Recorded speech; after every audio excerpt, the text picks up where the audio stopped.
Hey, welcome. Hi, everybody. Good seeing everybody. Hi. So maybe a quick introduction. I'm Aviv Revach. I'm founder and CEO of Adaptive 6, disrupting the space of cloud cost governance. We mainly serve large enterprises, dealing a lot with uncovering over 150 different types of waste and what we call shadow waste, these optimizations beyond the obvious that we're going to all discuss today. And I come from a cybersecurity background. Actually, our entire leadership, we all come from cybersecurity background, and we actually see a lot of similarities between the two spaces, right? So this is really why we formed Adaptive 6, to sort of bring in a lot of the innovation and the methodologies from the world of cybersecurity into the space of cloud cost governance. And lastly, I would say I'm part of the governing board of the FinOps Foundation. Very happy to be here today with the community. So yeah, let's have some fun. Great. Hey, I'm Jeff Hyatt. I've been doing cloud cost management for well over a decade, 6 years now at Ticketmaster. I'm also an active FinOps member, and I have a passion for finding cloud waste and eliminating it. Yeah. Jeff is rather modest, but he's one of the most veterans in the industry. Great. So moving on to today's topic. So talking about waste, we can't help start by talking about the state of FinOps 2025, number one on the list, workload optimization and reduction of waste. This has been the case for 2 years in a row. Like this is basically number one priority for the entire community, as we all know. And then the year before that, it was driving engineers to take action, right? So this is really a big technological challenge that all of us as a community are basically trying to address. Yeah, and it's definitely number one on Ticketmaster's list. Mm-hmm. And then if we talk about waste, but maybe taking a step before diving into shadow waste, we wanted to highlight here just, the fact that how the FinOps Foundation is actually describing waste. So we're talking about waste being any usage or cost of resources which provides no value to the organization. So common examples we all deal with are unused resources, low provisioned, VMs that require right sizing. So these common examples. So what is shadow waste, right? So shadow waste, and we try to come up, with a description here, refers to these hidden or overlooked inefficiencies that actually evade the standard cost management practices, right? Typically due to lack of visibility or infrastructure complexity. So in other words, these hidden inefficiencies, beyond the obvious, not the common things we typically see, in various tools. Yeah, it's the stuff that's not in your typical cost reports or even surfaced in native cloud consoles. It's hard to find. Mm-hmm. And then we try to bucket some categories, the key categories for shadow waste, just thinking this could be, useful for the community. This is an ongoing research of shadow waste, and these are some common patterns that we basically see across the board within our customers in the industry.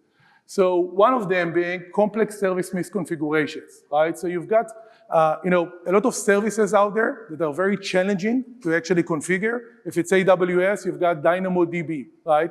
And it's very complex to basically do some of that setup and doing ongoing analysis. Or you're talking about Cosmos DB in Azure, right? So this is one area where you basically have shadow waste and where it lives. Another area is hidden service features, right? So we are all aware of some certain features that the cloud providers have, while you actually have another set of features that the cloud providers keep on adding, whether it's on the cloud, platform as a service, and then, a lot of cost and a lot of shadow waste actually remains there with additional, features and configurations you could do. Jeff later on is going to give some real-world examples of some of these patterns. The next one I want to highlight is architectural inefficiencies, right? So we all know that at the end of the day, engineers don't really care about cost, right? So on their list, it's like features, and then you've got reliability, and then maybe down below, it's cost and security. So a lot of the times what we tend to see is a lot of inefficiencies when it comes to building the architecture, because it wasn't built with cost in mind, right? And that's another big area where shadow waste lives. The other two examples here, I think we are all tuned in the FinOps community to really think about the IaaS layer, the infrastructure layer, but what about the application layer itself, right? If you go one step further. So whether it's the configuration of your runtime or the configuration of the application, or within the application itself. So these are two other big areas where you have a lot of shadow waste. And again, we're going to give some real-world examples later on to these patterns. Yeah, and also niche services. There are lots of cloud configurations you're probably not thinking about for optimization, including platforms as a service like Databricks. Another thing to look out for that can be super expensive is the practice for engineers or dev teams of just mirroring their production environments for development. And unless they need the performance and scale of the production environment, that can waste a lot of money. So in any event, this list covers everything from infrastructure to code. Mm-hmm. Perfect. So why does it really matter, talking about shadow waste? So we all know the figure of 30% of the cloud spend being waste, and then there is an additional up to 15% of shadow waste that exists. So this is a costly manner, and this is just based on the things that we know right now. This is an ongoing research that is being done around shadow waste. So this is a costly issue. Yeah, and it's not just about cost. Shadow waste can lead to degraded performance and reliability, and as you can imagine, that's also very important to Ticketmaster. Yeah, and one important thing to note when we talk about shadow waste, and this is our favorite topic, I guess, that we talk with everybody about, is that many times it's actually very easy to solve some of these issues. So while you have in standard waste, when you're talking about right sizing, you have a lot of friction points working with the engineers. But when you're talking about shadow waste, many times you have these very easy to fix misconfigurations that are just lying over there. And that really fits any maturity level of the organization, whether you guys are in crawl, walk, or run. So Ticketmaster, we're a huge organization, diverse enterprise with a matrix FinOps team. We work closely with a lot of engineering groups. We use the latest, greatest technologies.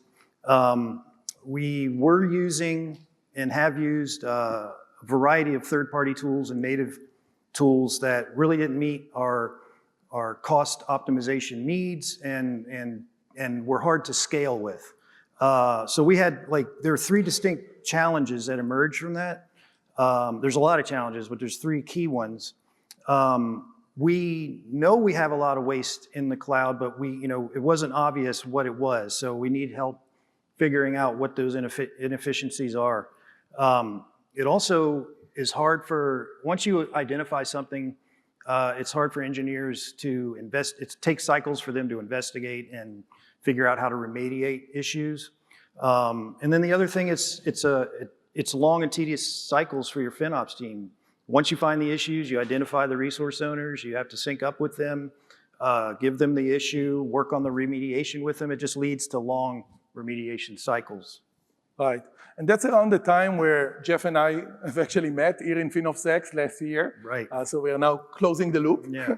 And essentially, we talked about some of these challenges, and that's basically what we really focus on in Adaptive 6. So essentially, a word about the company, and then we're going to dive into real-world examples.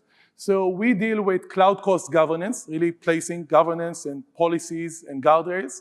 And essentially, we primarily work with large enterprises and help them uncover over 150 different types of waste and shadow waste, these hidden inefficiencies that we're just now talking about. And we do that by continuously scanning the multi-cloud environment, platform as a service, AI and machine learning workloads, which are now booming, obviously. And we actually also scan the code itself. And that actually gives us an additional layer, additional insights that we could actually gain. So once we find all of those issues, and we're going to get into some of these real-world examples, then we also help with what Jeff just discussed, which is the tedious cycles that typically most FinOps teams deal with on a day-to-day basis, working with the engineers. So we would either help automate the whole thing in terms of remediation, right? So for each issue that we found, or in other cases, basically working with the engineers and having automated remediation workflows. So what we would do is, once we found an issue, we basically created a technology to pinpoint the relevant engineer, right? Whether it's based on your tags or based on our technology, then we go live with the person, with that engineer, telling him, hey, Mr. Engineer, this is the issue we found. Here are all of the technical details, all in one place. Here is the recommendation to make it very concrete, so he doesn't have to look at 4 different tools. and we actually provide a fix. And that's something very unique that I think in our conversation came up, because when we provide a fix, it could be either the remediation script, just run this script, this would basically fix the issue, or in the cases of infrastructure as code, if some of your organizations are using Terraform, CloudFormation, other sorts of infrastructure as code, we would actually provide a fix to that infrastructure as code, and then with a click of a button, you could then create a pull request pushing this into GitHub, GitLab, Bitbucket, whatever the engineers are using. So really aiming to make the life of the engineers very, very simple, like a 1, 2, 3. And the last part that we do is essentially shifting left, right? So JR in the FinOps community obviously is talking a lot about this topic. How do you actually prevent waste and shadow waste from the beginning instead of just chasing it afterwards, right? So that's essentially part of what we do for holistic governance. So we would basically get embedded within the CI/CD pipeline, and just like you have security checks that are monitoring code before it goes live, we basically place cost efficiency checks and then monitor any infrastructure as code before it goes live. And then you could enforce policies to essentially say, no more these and these inefficiencies, and then we'll also provide a fix. So moving on to 3 real-world examples that Jeff would be presenting. Yeah, so a couple of examples talking about what Aviv is showing us. The first one related to application setup and configuration. Probably all using Lambdas, and a lot of those Lambdas are probably running Python code. We do a lot at Ticketmaster. Well, Python version 3.13 had huge optimizations over previous versions. In fact, if you're running the previous versions, they're 20% less efficient, and that makes them more costly than running version 3.13. Why would you do that? Probably because you don't know. In fact, is anybody in here looking at their Python runtimes and making adjustments to 3.13 to save money? That's great. There are a couple in here, but obviously not everyone. I knew that David is going to raise his hand. It's also important to note that this inefficiency is not due to end of life or security issues either. This is a performance optimization based on versioning.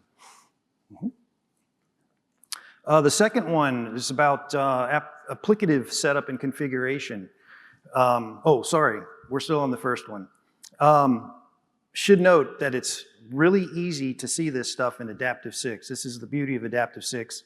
Right away, you can see all the metrics available to you about your Python runtime and a clear recommendation showing you what you were running and what you should be running. And then right here showing cost savings up to 20%, just making that simple change. Mm-hmm. And I would also connect to your point about this is not being an end-of-life issue, right? Like it's not like the common things people typically think about. This is because specifically in Python version 3.13, they made a major change to the engine that made it far more efficient. So this is some things for you guys to basically try to think about when you go back home and maybe try to analyze and see, because this is a big one. Yeah, now onto the second one. So DynamoDB, another one. We probably all know or are aware of the different provisioning models they have, the 2 different provisioning models, on demand or provisioned. So there's distinct differences, and there's reasons you'd choose one or the other based on your workload, whether it's steady and predictable, or whether it might be spiky and scale every now and then. But it's not obvious which one to select, and it also requires continuous complex analysis because these patterns change over time. So a lot of times we set this and forget it. Might take the default of on-demand capacity. On-demand sounds elastic, but if you start running scales, at scale, it can be super expensive. So it's real important to be looking at this often. Mm-hmm. Another place Adaptive 6 makes this super easy. They're continuously doing this complex analysis. And then as you can see there, it's showing you, hey, this one's running provision based on the metrics, should be running on demand. And should note, this will also do this the other way around too, depending on your workload behavior. The third one, here's a hidden service configuration you might not know about. We're pretty familiar with intelligent tiering and the importance of setting that on your buckets that you can. So you're using the most cost-efficient tiers for storage. But there's a configuration within there that a lot of people don't know about, and that's setting it for intelligent archiving. And that adds 2 more tiers to that lifecycle management to save even more money. And in this example here, it's surfaced very easily by Adaptive 6, and in this example, this one's saving 20%. Perfect. So, and by the way, in regards to the last example, this is a good example of these hidden inefficiencies where most people know intelligent tiering, but not necessarily intelligent archiving, and we see this across the industry with a lot of our customers. So Jeff discussed some real-world examples of shadow waste, but how do we actually drive that action? How do we actually get the engineers to take action? So we basically have come up with 4 main principles that are typically very useful in getting that action. Principle number 1, communicate with engineers wherever they are. Because at the end of the day, the last thing an engineer needs is yet another dashboard, right? So this is why what we try to do is essentially opening up the ticket, whether it's Jira or ServiceNow, or sending it over Slack or Teams, right? So that's really living within their workflows. Yeah, and we know it's not, engineers aren't looking at cost because they don't care. It's because this stuff is not front and center in their workflows. And then the second principle is really to present all of the full technical context, the evidence, all of the relevant information. So the engineer doesn't need to look at 4 different tools or write a bunch of scripts to gather some of this information. This is really, really useful. Yeah, absolutely. Context is important. The more information you can provide, like if you want to provoke action, make the next steps obvious, right? Exactly. And then today we're actually releasing an AI assistant within Adaptive 6 that actually adds another layer of context. So essentially not only the engineer could see the recommendation, the actual fix, but they could actually also get additional information about their specific resource. So in this case, what we are seeing right here, this is actually the issue we're seeing on the left. This is for AI, for LLMs. It's around provision throughput in AWS Bedrock. And then we are seeing on the right how an AI assistant is actually giving advice on this AI issue. So it's crazy times that we live in where you've got an AI giving you advice on FinOps for AI, right? Yeah, a great side effect too is this context builds confidence. And then the third principle is really to try and help engineers by providing them with concrete ways to remediate whenever possible, whether it's giving them, hey, here is a script, just run this script, this will just fix your problem if you could get to that level, or in some cases, when they are actually using infrastructure as code, like Terraform and CloudFormation, what we typically do in Adaptive 6, we just give them the solution. So what we're seeing right here is that this is the Terraform code of that engineer, and essentially we're highlighting, change the red line into the green line. And then with one click of a button, the person could then create a pull request pushing this into GitHub, GitLab, Bitbucket, whatever he is using. So really trying to make the life of the engineers very, very simple. Yeah, and we mentioned about making the next steps obvious, but another key benefit of this is this rich information helps teams learn as you go. So continuous improvement.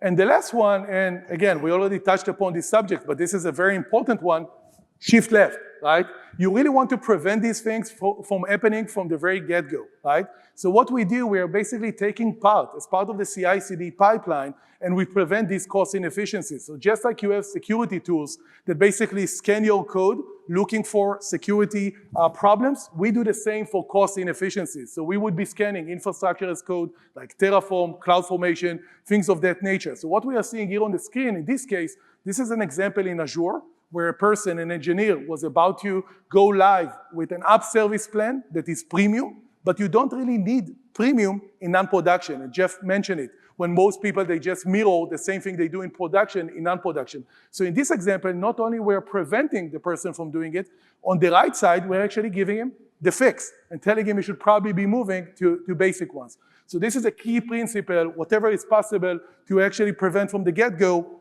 you should probably be doing that. Yeah, can't say enough about making cost part of the deployment process. Avoid making it a post-mortem activity. Basically, the earlier you can fix these cost issues, the earlier you're saving money. So, perfect. So just summing everything up. So Shadow waste, key topic, really important to basically dive into it, looking for what's out there beyond the obvious, many times easier to fix than other sorts of waste. If you want to continue the conversation, we'll be at Adaptive 6 booth downstairs. Jeff will also be joining us, and we would love to continue talking about it. We also are planning to launch a document with a bunch of these shadow waste based on the chalk talk we did on Monday. So thank you very much, everybody. Yeah, thank you very much. Hey everyone, producer Andrew here. Thank you so much for watching and for your support. For more FinOps X 2025 content, go check out our YouTube channel. Like, subscribe, and leave comments and questions for all of our wonderful speakers. We appreciate your support.